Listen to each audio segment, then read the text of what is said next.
ไทยให้หมอรวยไวๆใครๆก็สรรเสริญคุณจะที่ไม่รักสวยเพลินขอให้บังเอิญได้ถูกลอตเตอรี่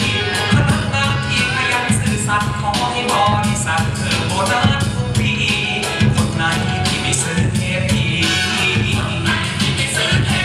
โชคดีโชคดีและเจริญเจริญยินดีอยู่ดีขอให้มีโชคไร้ทุกข์ไร้โศกไร้โรคภัยนอนหลับฝันดีมีตังค์ใช้จะทำอะไรให้เจริญเจริญ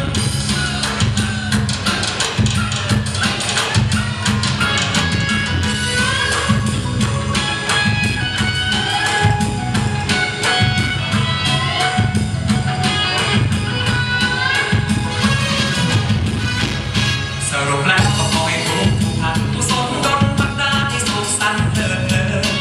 ขอให้ท่านแฮปปี้มีเงินคนที่ยังเดินขอให้มีเก่งดีหากใครยังไร้ผู้ติดขัดขอให้ได้ถึงวันละแจกตามปียิ่งคนไหนที่ไม่ซื้อเทพีคนไหนที่ไม่ซื้อเทพีโชคดีโชคดีและเจริญเจริญกินดีอยู่ดีขอให้มีโชคไร้ทุกข์ไร้โศกไร้โรคภัยนอนหลับฝันดีมีตังค์ใช้จะทำอะไรให้เจริญเจริญกินดีอยู่ดีขอให้มีโชคไร้ทุกข์ไร้โศกไร้โรคภัยนอนหลับฝันดีมีตังค์ใช้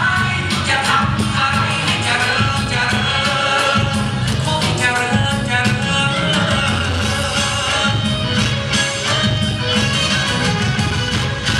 ทำดีกันนะครับ